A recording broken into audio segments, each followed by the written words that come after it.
Blaming him, I really would suggest that you do a bit more research on that, because it's come out that, again, it's a political move. There have been, in the 7 years, how many attempts have they been to destroy him?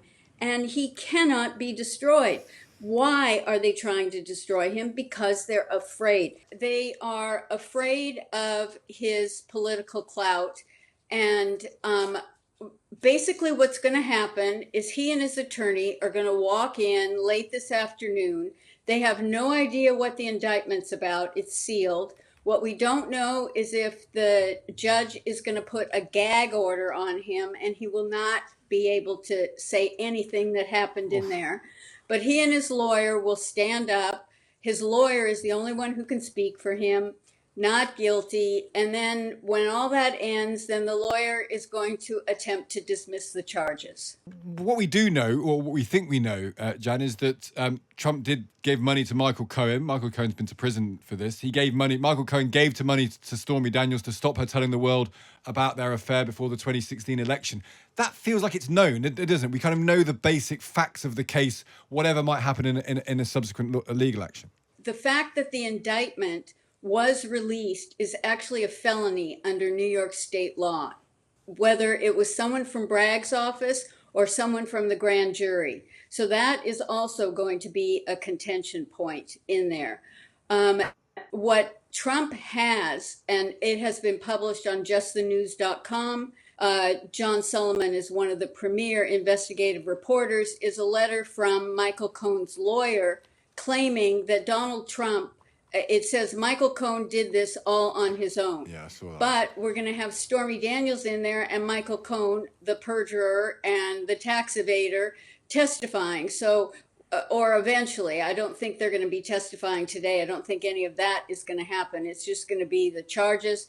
The indictment will be unsealed and his lawyers will be able to review it. Do you believe that Donald Trump had an affair with Stormy Daniels? And does it matter if he did? Well, it doesn't matter if he did. And Stormy Daniels, also TMZ.com, produced a letter from her claiming that she has denied it in 2016, 2016, blah, blah, blah, that she didn't have an affair with him. So this is all going to be, it's just, we're going to be talking about this. But the thing is, Stig, the DOJ, the Department of Justice, the Federal Election Commission, and the Southern District of New York refused to, and this is really a misdemeanor, and the fact that Bragg is trying to make it a felony is just absolutely ridiculous. But they thought that this was not worth pursuing at all. Yeah. And Hillary Clinton actually was fined by the Federal Election Commission because her campaign, and they deducted it as a campaign expense, had funded the whole Russia hoax. And that, her campaign manager testified when her lawyer was indicted by the FBI.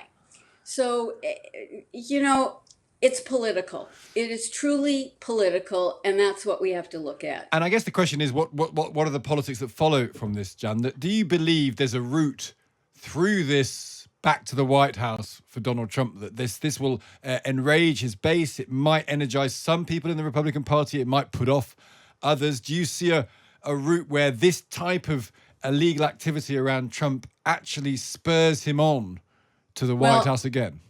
Every one of his potential competitors, there isn't anyone in the Republican Party that hasn't disavowed this. So that's important. What the most interesting thing, Stig, is there have been numerous, at least 10 that I've seen, so there's probably more, of Black people doing TikTok videos saying Donald Trump has become a black man. And the Black people are outraged because they see him being treated as they have been treated by the justice system. His points went from 12 points ahead to 30 points ahead. And this is definitely whether it's to the White House, it's definitely to the nomination. And would you be happy with him in the White House? Because he, in lots of ways, including this, he's a ridiculous figure. This is more ridiculousness, whether you think it's right for him to be prosecuted or not. The fact that this is even the subject we're talking about, whether or not he had an affair with a porn star, whether or not he paid her off, all the other things that go on around Donald Trump, the other legal actions that are facing him, how his presidency ended, the problems with January 6th, all of that stuff makes him, to many people, a ridiculous figure. Is it plausible that ridiculous figure could become president once more? Okay, let's not call him a ridiculous figure, because actually he was one of the best presidents we've ever had and he accomplished a lot. But I don't know if you watched Tucker Carlson, who Kevin McCarthy, the leader of the House, provided 44,000 hours of video from January 6th, and a couple of those who had been arrested based on the videos were released from their jail sentence. But we can't pretend January 6th didn't happen and wasn't. No, I'm not saying it didn't happen, but blaming him, I really would suggest that you do a bit more research on that, because it's come out that, again, it's a political move. There have been, in the 7 years, how many attempts have they been to destroy him? And he cannot be destroyed. Why are they trying to destroy him? Because they're afraid. They're angry at him because he didn't play by the rules of the game. He's not one of them. He's an outsider. And he actually just made an incredible ad where he talks about anything worth fighting for is difficult. It doesn't come easy. And that's his attitude. His dukes are up. This is going to be his walk of fame. And we're just going to see where this goes from there. But there are questions about the legitimacy of it.